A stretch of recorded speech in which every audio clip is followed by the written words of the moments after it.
주님의 사랑을 함께 나누게 하심을 감사합니다. 여러분들 위해서 기도해 주시고 잘 이겨나갈 수 있도록. 저는 어저께 이 강원도 철원에 갔다 왔습니다. 최전방입니다.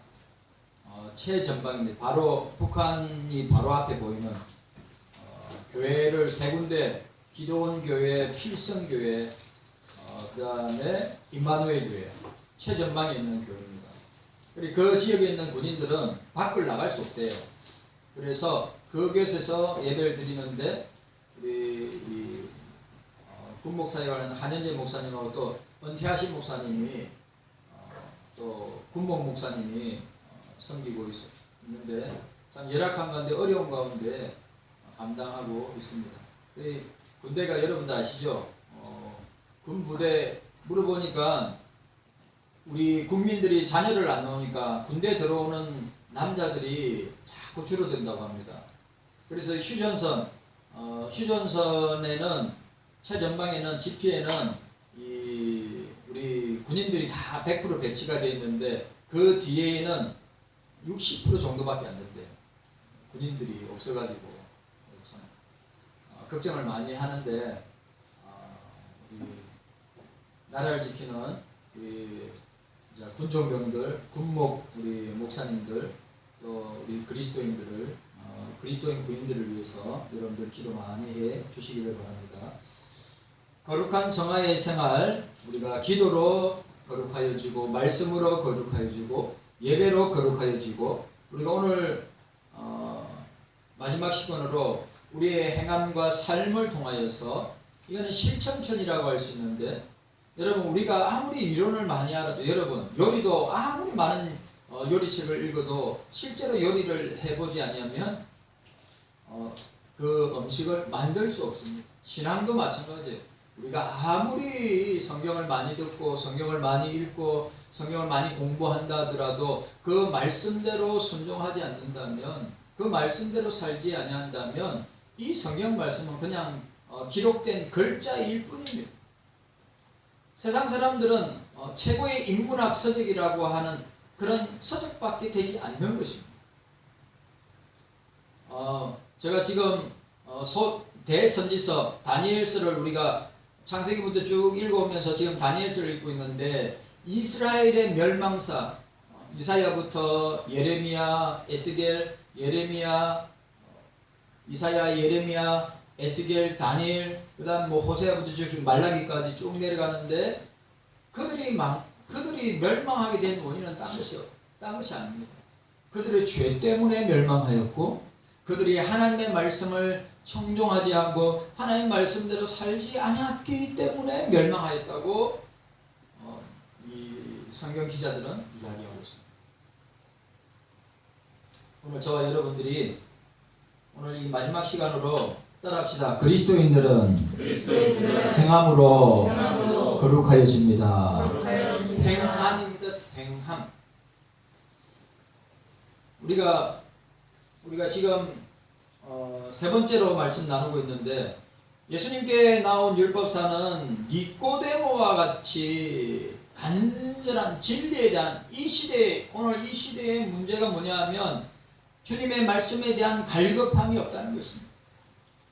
왜? 그것 말고도 사람의 말초를, 사람의 눈을, 사람의 귀를 즐겁게 해주는 것들이 너무 많기 때문입니다. 오늘 본문에 나오는 율법사는 그런 진리에 대한 갈급함이 없습니다. 그는 대다수의 율법사들이 그런 것처럼 편협한 율법관을 가지고 주님을 판단하였습니다.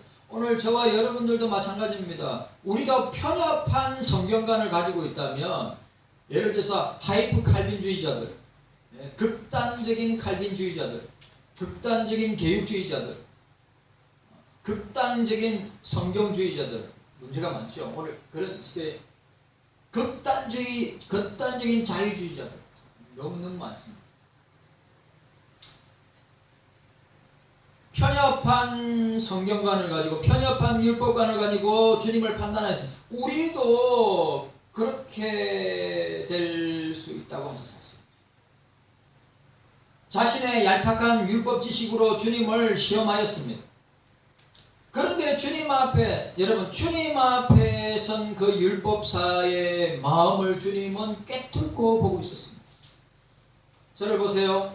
여러분, 우리는 늘 주님 앞에 서 있습니다. 우리는 늘 코람데오로 살아야 합니다. 여러분, 제가 늘 이야기하죠. 사람들은 속아 넘어갈 수 있습니다. 목사가 여러분들을 속일 수도 있습니다. 여러분들이 저를 속일 수 있습니다. 왜? 사람이기 때문에. 그런데 주님 앞에 섰을 때는 주님이 우리의 마음을 다 알고 계십니다. 그래서 요한복음 2장에 주님은 사람을 아시되 모든 사람을 아셨다. 그리고 사람을 의지하지 아니하셨다. 라고 말씀하고 있는 거죠.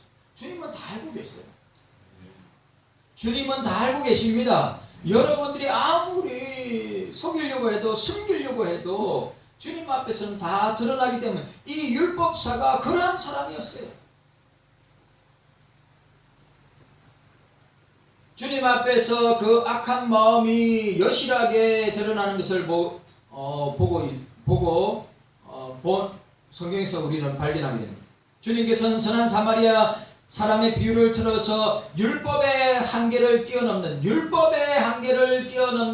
율법의 본질적 가치인 하나님의 사랑, 이웃 사랑을 말씀하셨어요.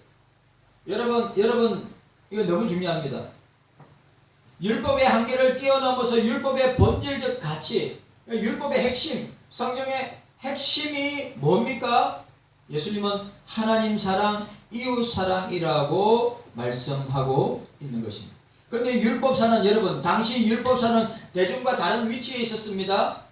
지도자 위치에 있었습니다. 율법에 대한 해박한 지식을 가지고 있었습니다. 사람들의 죄를 지적하는 일을 하였습니다.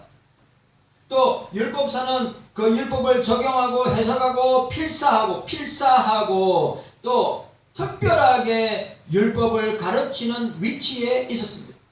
예수님 당시의 초엘리트라고 할 수 있습니다. 율법사가.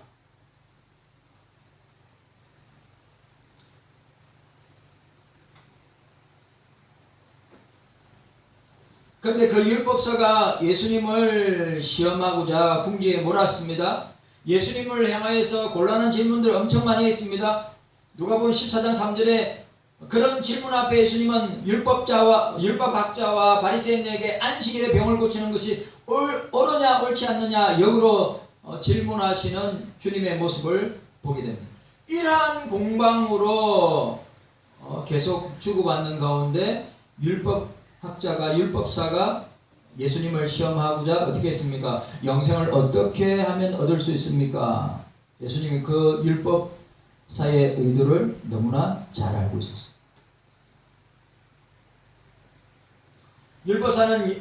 율법사는 예수님께 영생에 대해서 물어보았습니다. 그런데 중요한 것은 예수님은 그 의도를 너무 잘 아셨기 때문에 뭐라고 이야기하셨습니까? 오늘 본문에 보시기 바랍니다. 예수께서 어떤 율법사가 일어나 예수를 시험하여 가로되 선생님 내가 무엇을 하여 영생을 얻으리까? 내가 무엇을 하여? 오늘 여러분들에게 동일한 질문을 하고 있습니다. 무엇을 하여 영생을 얻으리까? 라고 하였습니다. 그때 예수님께서 이르시되 율법에 무엇이라 되어 있느냐? 성경에 무엇이라 되어 있느냐? 그러면서 기록되었으되 내가 어떻게 읽었느냐? 대답하되 마음을 다하고 목숨을 다하고 힘을 다하고 뜻을 다하여 주 너의 하나님을 사랑하고 내 이웃을 내 몸같이 사랑하라.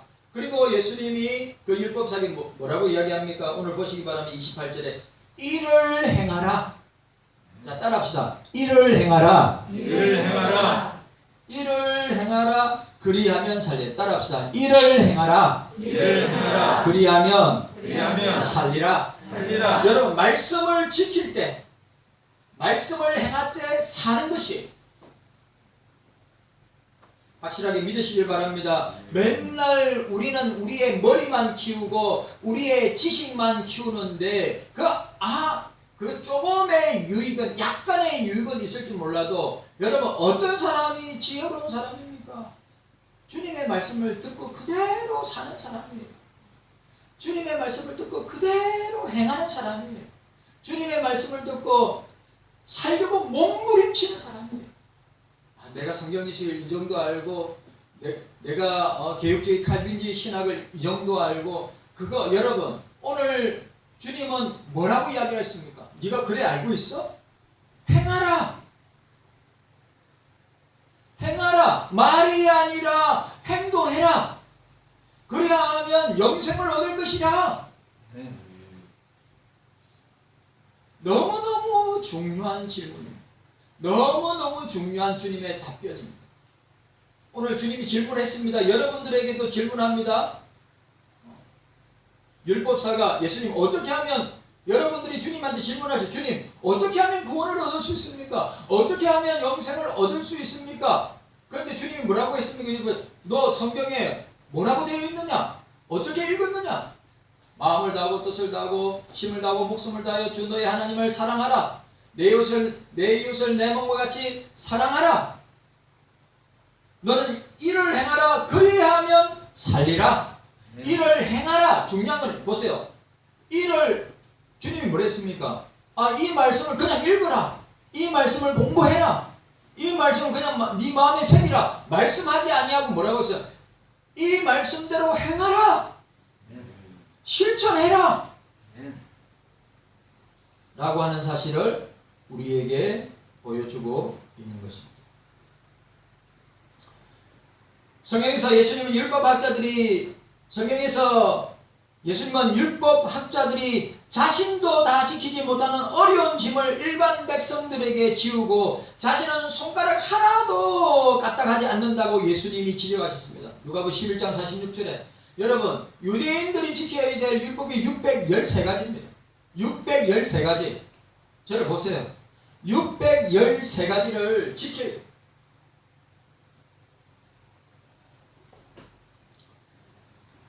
율법학자들은 지식의 열쇠를 가지고 있음에도 불구하고 성경의 지식의 열쇠를 가지고 있으면서도 불구하고 그들 자신도 천국에 들어가지 않게 하고 또 천국에 들어가려 하는 사람까지도 못 들어게 막는 자들이라고 말씀하였습니다.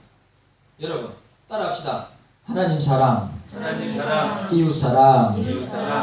저와 여러분들이 하나님 사랑, 이웃 사랑을 실천해야 됩니다. 예수님은 율법사에게 율법의 핵심에 대해서 물었습니다. 영생을 얻는 율법사에게 예수님은 율법이 뭐라고 적혀있느냐? 율법의 핵심이 무엇이냐? 그 율법사는 하나님 사랑과 이웃 사랑이라고 말하였습니다. 여기에 하나님을 사랑하는 것과 이웃을 사랑하는 것은 분리될 수 없습니다. 목사를 보세요. 하나님 사랑하는 것과 이웃 사랑하는 것은 분리될 수 없습니다. 딱 같이 붙어갑니다.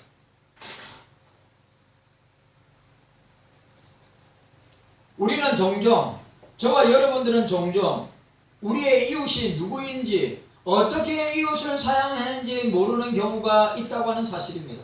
율법사도 마찬가지로 성경의 문구는 잘 자, 찬양대 집중하세요. 보세요. 성경에 있는 문구는 잘 알지만 일상생활 속에서 그의 이웃이 누군지 모르고 살 때가 많다고 하는 사실이에요. 맞아요, 안 맞아요? 우리는 성경에 대해서는 성경 문구에 대해서 잘 아는데 내 이웃이 누구인지를 모를 때가 더 많이 있습니다. 내 이웃은 누굽니까? 우리 교회 안에 있는 지체들이고 우리가 한 지붕 안에 한 건물 안에 사는 모든 사람들이 우리의 이웃이고 또 전도의 대상자들이고 선교의 대상자들이라고 하는 사실이에요.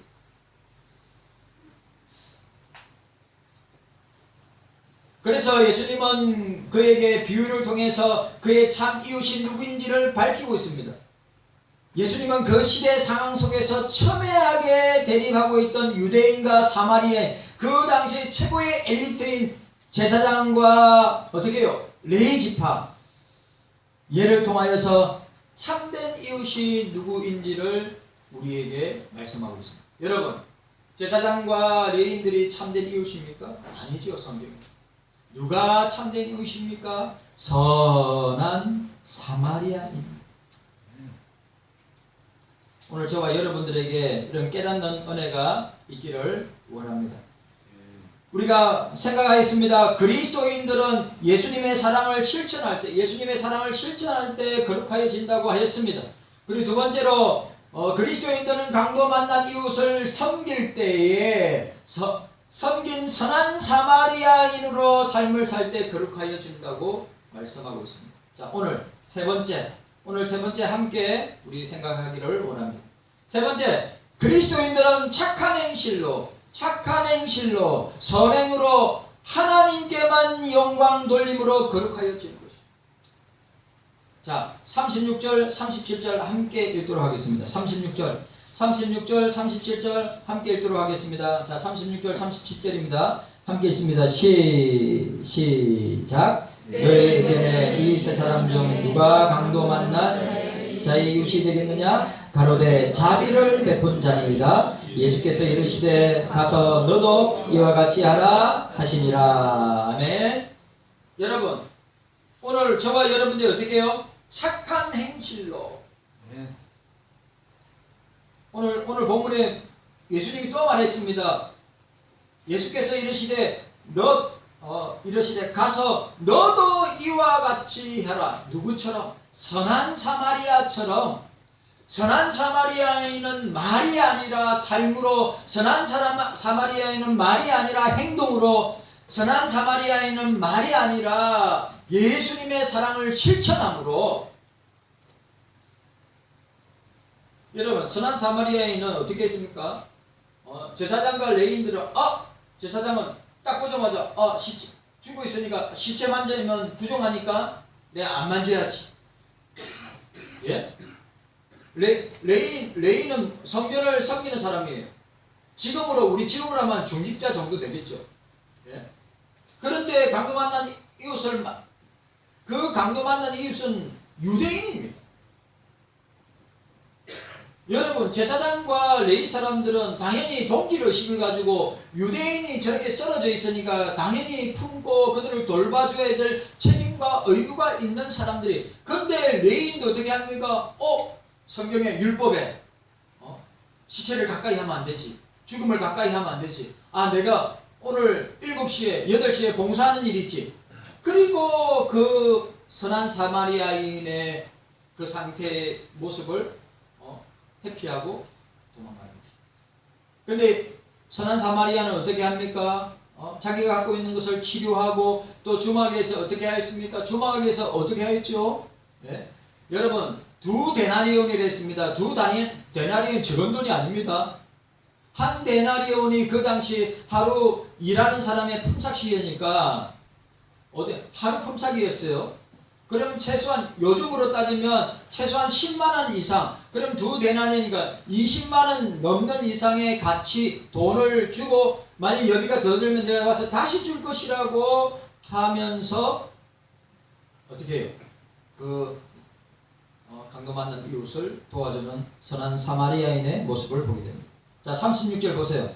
내 이웃이 누구오니까? 라는 질문에 예수께서는 누가 강도 만난 자의 이웃이 되겠느냐? 질문으로 결론을 유도합니다.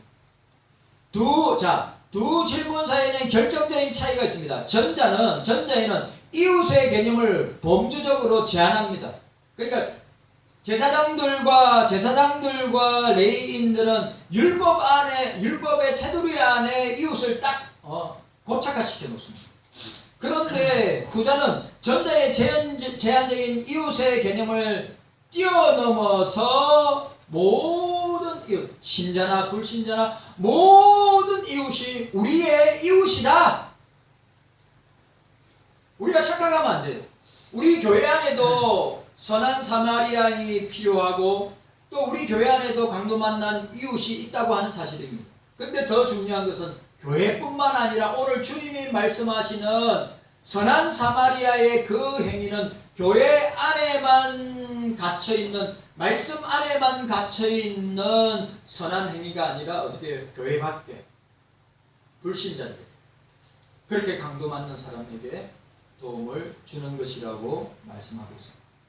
오늘 여기서 중요한 것, 예수님의 질문의 의도는 누가 나의 이웃인가에 대한 관심으로부터, 이 말을 중요합니다. 따라합시다. 누가? 따라하세요. 누가 누가 나의 이웃인가? 나의 이웃인가? 목사를 보세요. 누가 나의 이웃인가? 자, 경성교회 성도 여러분, 누가 나의 이웃인가? 우리 주님의 질문의 관점은 포인트는 누가 나의 이웃인가에서 더 나아가는 거예요. 어떻게? 나는 누구의 이웃이 되어야 하는가? 따라합시다. 나는 따라하세요. 나는 누구의 이웃이 되어야 하는가? 이웃이 되어야 하는가?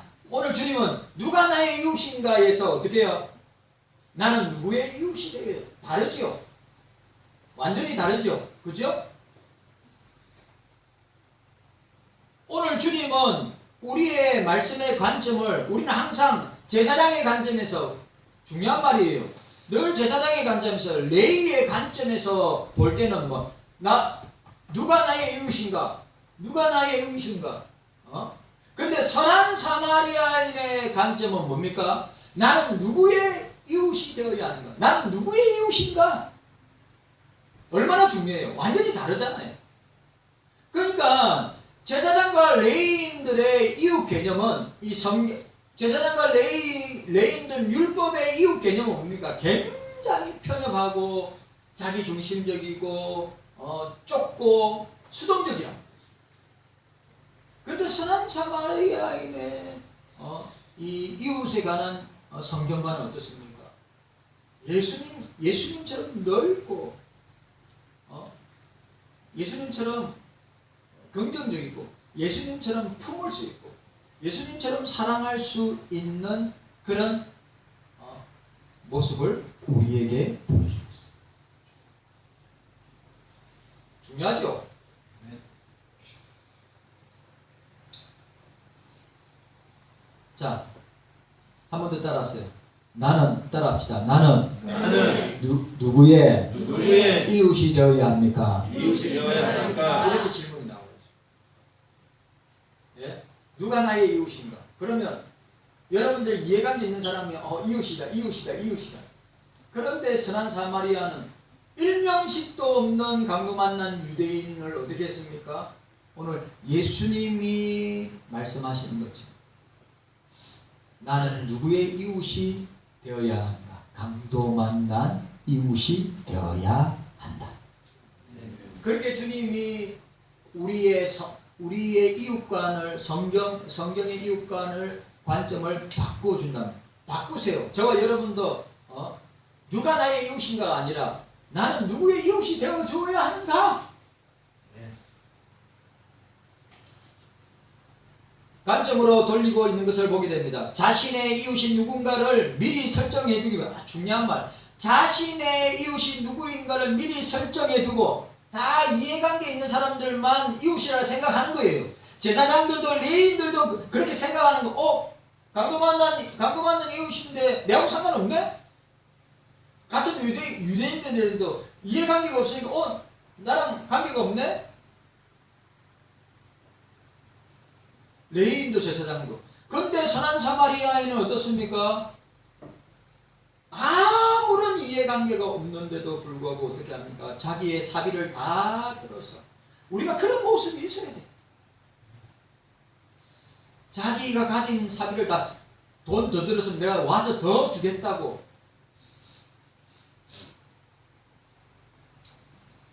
오늘 깨닫는 은혜가 저와 여러분들에게 있기를 바랍니다. 그랬다면 우리가 이번 주간에 우리 오주환 집사님 어머니 우리 상을 당해서 우리가 선한 사마리아인처럼 매일같이 슬퍼하고 함께하고 어떻게 했습니까? 서로 협력하고 돕고 하지 아니했는가. 그리고 우리 주보에 늘 나온 대로 원종환 목사님이나 오지영 목사님이나 강강래 선교사님, 남궁래 목사님이나 우리 선교사님들, 목사님들, 또 사모님들, 그리고 우리 투병 중인 오점식 권사님이나 박규라 자매님이나 우리가 말로만 하지 않고 그들에게 주님의 사랑을 함께 나누고 베풀고 또 물질이 하면 물질로 같이 나누고 함께 기도하고 정한이 이제 왔어요. 정한이 그래, 오늘 저와 여러분들이 들어오라 그러세요. 오늘 저와 여러분들이 이 사실을 기억하고 주님께서 우리에게 요구하시는 이 이웃의 개념을 분명하게 정의해야 합니다. 자, 37절. 오늘 37절 말씀 보시기 바랍니다. 자, 37절. 37절에 뭐라고 되어 있습니까? 자, 우리 한 번 더 읽도록 하겠습니다. 37절입니다. 한 번 더 읽도록 하겠습니다. 37절 시작. 가로되 자비를 베푼 자니이다. 예수께서 이르시되 가서 너도 이와 같이 하라 하시니라. 율법사는 당연히 사마리아인입니다. 자, 오늘 목사를 또 보세요. 율법사는 당연히 사마리아인입니다. 대답했어요. 여러분 오늘 본문에 보세요.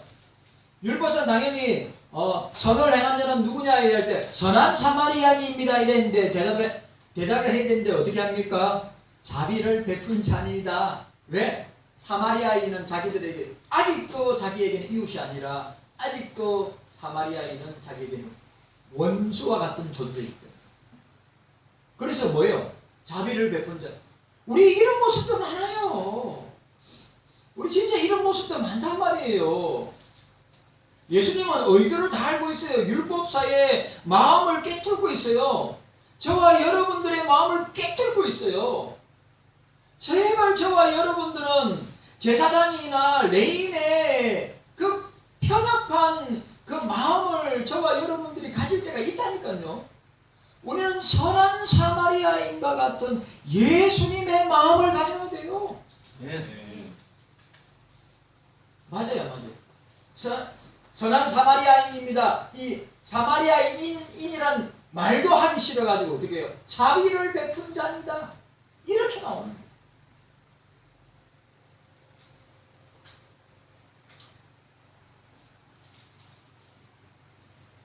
주님의 의도를 피하고자 했습니다. 예수님께서 이 비유를 통해서 민족적, 인종적, 학연, 지연 그런 모든 것을 뛰어넘고 유대인들에게 이웃의 개념을 어떻게 합니까? 수정하고 있음을 보여주고 있습니다. 그들이 원수처럼 여기는 사마리아인도 너의 이웃이다. 오늘 저와 여러분들도 주님은 원수까지 사랑하라고 했는데 원수는 둘째치더라도 이해관계 가운데 서로 마음 상하고 의 상하고 서로 비둘치고 돈 문제 있는 사람들 가운데 여러분 화목하지 못하고 하나 되지 못하고 이렇게 율법사들처럼 어떻게 합니까? 예? 뭐같이 보는 그런 이 율법사가 사마리아인을 보는 것처럼 볼 때가 우리가 얼마나 많이 있느냐 이 말이죠.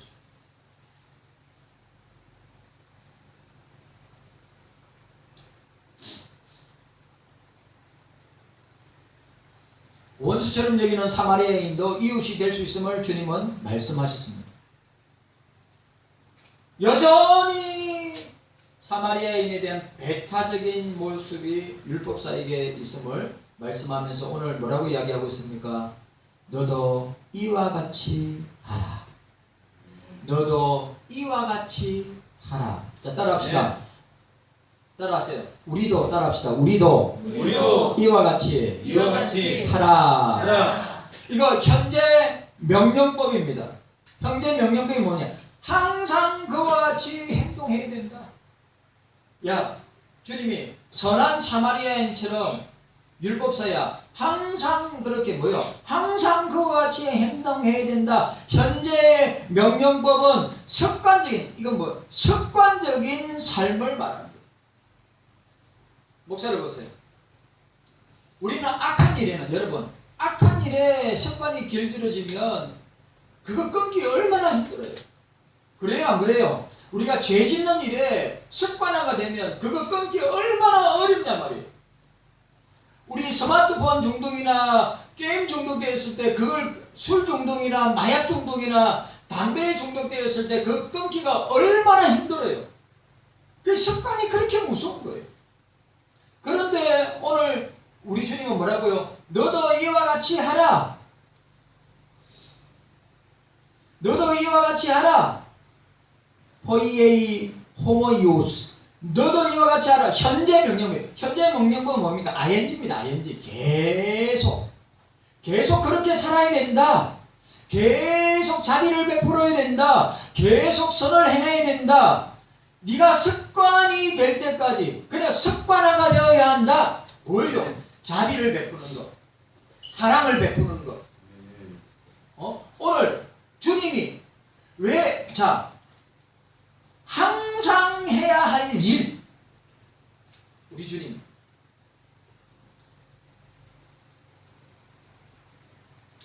예수님은 아버지가 자비하신 것처럼 우리도 자비하라고 이 자비란 말은 불쌍히 여기라. 나누고 베풀어 주어라. 누가복음 6장 36절에 성도들이 자비해야, 저와 여러분들이 불쌍히 여기고 저와 여러분들이 자비를 베풀어야 할 이유, 선한 사마리아인처럼 늘 불쌍한 사람들, 그 사람이 믿는 사람이든 믿지 않는 사람이든 뉴스를 통해서든지 소식을 통해서든지 그런 소식을 여길 때 먼저는 우리가 불쌍히 여기는 마음, 자비의 마음을 가지고 있을 뿐만 아니라 말로만 불쌍하다, 마음으로만 너무 안타깝다가 아니라 어떻게 해요? 행동으로, 삶으로, 실천으로, 습관적으로 내 몸에 배어있는 것처럼 내가 가진 것을 나누고 베풀 줄 아는 그런 선한 사마리아인이 되어야 한다 라고 하는 것입니다. 왜 주님은 성도들은 자비를 베풀어야 됩니까? 우리가 영원히 멸망당할 수밖에 없는 죄인인데 그 죄인을 위해서, 저와 여러분들을 위해서 하나님 아버지가 그의 하나밖에 없는 독자 예수 그리스도를 우리 죄 때문에 내어주시기까지 하면서 우리를 사랑하시고 우리를 긍휼히 여기시고 우리를 자비를 베푸시고 불쌍히 여기셨기 때문에 우리가 이렇게 있다고 하는 사실을 우리는 보게 되는 것입니다. 현재 명령형입니다. 계속 그렇게 습관적으로 나누고 베풀고 섬겨야 한다는 것입니다. 여러분, 우리 경석교회 주보에 보시면 선교사님들, 구원하는 기관들, 구원하는 교회들이 있죠.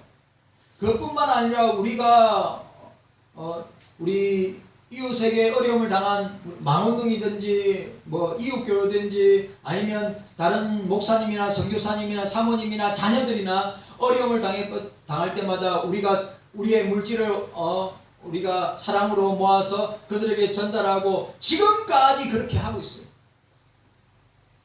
그게 선한 사마리아인의 행동적 삶의 모습인 것입니다.